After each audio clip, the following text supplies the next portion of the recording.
morning. Welcome back. Amy With Jacobson talent here. on loan from God. Excuse me. When I hear that music, it's like a knee-jerk reaction. Oh, really, is Yeah. it? That is Bruce Wolf, who is sitting in for the one and only Dan Proft, who's just taken a day off. He will be back here tomorrow morning. Now, there's been a lot of talk over the weekend about minorities who have been singled out by Trump supporters. A site called GroupMe. Have you ever heard of GroupMe? Don't grope me. GroupMe. Yeah, exactly. That's what I was thinking. My mind goes there. GroupMe is a site where people in college campuses have been writing racist slurs, threats. There's photos of lynchings. And one student who was singled out was a woman named Nadia Browning. She's from University of Pennsylvania. I wasn't surprised by the hate that was coming my way, but it really hurt because in my lifetime, I've never experienced anything like this before. And another student at Oklahoma, OU, said that this Trump's victory is just a reason for whites to bring against minorities and to trash minorities. People started to get more confidence, and now they see that someone's in charge that shares the same morals. That is they feel confident with projecting that. And according to reports, 200 reports of hate-based intimidation is taking place at different universities throughout the country. How about the mother in Fort Bend County, Fresno, Texas, who posted a video? She berated her son for voting for Trump in a mock election and walked him to the corner with his suitcase. I kid you not about this. Yeah. The country's on it. And not to mention the beating that happened right here in Chicago in the Lawndale neighborhood. 3 African-American teenagers took out after a white man, and they called him a Trump supporter while they're just helping themselves to items from his car. How do you vote Trump, damn it? You voted Trump! You voted Trump! Oh, yeah! You voted Trump! She been 35. Oh, yeah. I gotta do that to her.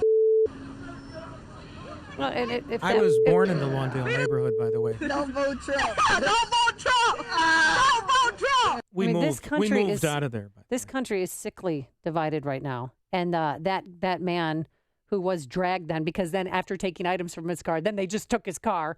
He had to go to Mount Sinai Hospital. He's been treated and released. And turns out he did vote for Donald Trump. But that's no reason to beat somebody up. I mean, people have got wait a minute. to calm down. This is the one where they didn't really know who he voted for. Right, they didn't know. But then when reporters got involved, they found out, he voted for Donald Trump. But that's not why he was beaten. No, he was beaten because, I don't know, maybe because of the color of skin, maybe because he had items in his car. What's he doing in Lawndale? Oh, my gosh, Bruce. I mean, come on. We moved out of there in 1958. So I still have to go to Inglewood. I was in Inglewood 2 Sundays ago. Why? So what? Because I'm an American citizen. I'm not going to be stopped by some thugs. Don't you have a Whole Foods up in where you live? Oh, my gosh. Okay. All right. Hello. What a good friend, a voice of reason joining us now. Guy Benson is here, political editor for townhall.com, a brother in sound for Salem Radio. Good morning, Guy. How are you? Northwestern graduate. Good morning. Hi. How are you? Hey, Trump won! Yay! So Yay. what do you think about all this? I mean, when is America going to come together? Is that we've had constant protests? I'm comparing the anti-Trumpers to the Occupy Wall Street group. Do you see this ending anytime soon? I mean, I hope so. I hope that people will sort of come to grips with the fact that we've had an election. The election was fair. The election was free and open, and Donald Trump won.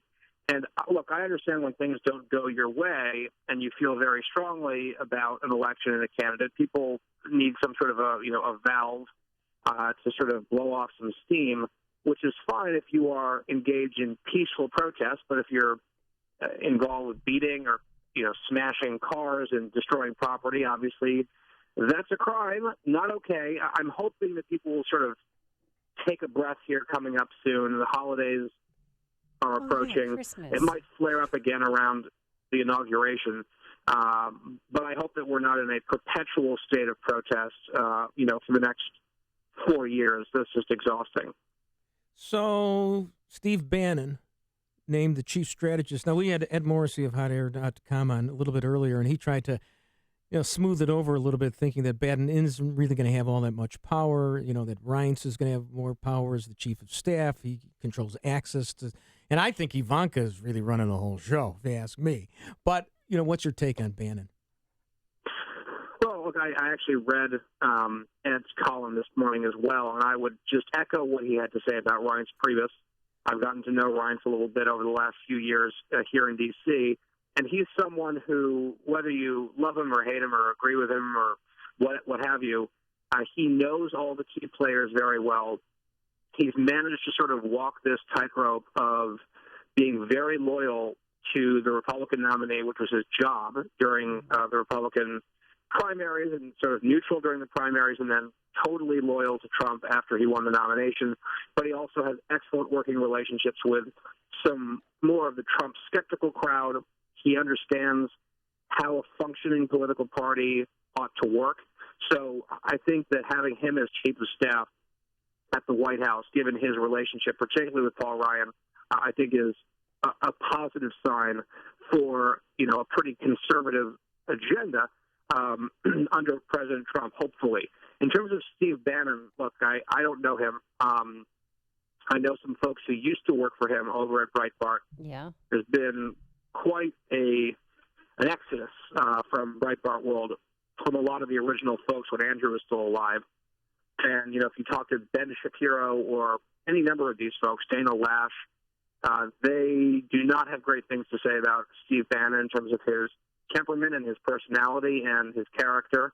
I know that there are some concerns about things that have emerged about Bannon from police reports and accusations from his ex-wife and that sort of thing. And he did say that Breitbart, the enterprise that he has run, more recently has been directly catering to the alternative right or the alt-right, which is something that I am not a fan of and reject. So in terms of the balance of power, to your question, how influential is Steve Bannon going to be compared to Ryan Priebus or other significant players who have Trump's ear, including his daughter? I'm taking a wait-and-see attitude on that. I think it's too early to reach that conclusion. I understand why Bannon was rewarded with a significant leadership position within the White House, given his role. So has Kellyanne Conway. But he is not someone that inspires great confidence in me about the party moving in the direction that I'd like to see. But again, let's hold off and see what happens. All right, now Trump is walking back some of the promises he made on the campaign trail when it comes to Obamacare, building a wall. Now parts of it will be a fence, maybe, deporting illegals. But when it came to same-sex marriage, and I've been trying to tell my gay friends all along, he is pro same-sex marriage, so he's not going to touch that, correct? Well, yeah, I mean, I don't believe that Donald Trump cares at all about gay marriage. I mean, he said he was against it because that's what you do, I think, in a Republican primary. And, maybe on some level he has an issue with gay marriage, although I really don't believe he does. Well, he said last night on 60 Minutes that he's not going to touch it, that issue has already been settled. Right. He said, yeah, the court decided it, and he's fine with that, is what he said. So I'm hopeful that his conversion to being pro-life is more meaningful than his words on gay marriage. I happen to be for gay marriage, so the fact I am too. The fact that he doesn't really care that's sort of one of the things that I never would fault him for. In the whole list of issues that I had and people had with Donald Trump, the fact he had the first openly gay speaker in primetime at a Republican National Convention, and Peter Thiel, who, by the way, is on his transition team, for the White House. He spoke and he acknowledged that he was gay on stage and talked about that a little bit about his bio, and he was applauded, by the way, for all of this sort of gargoyle vision of what the Republicans are.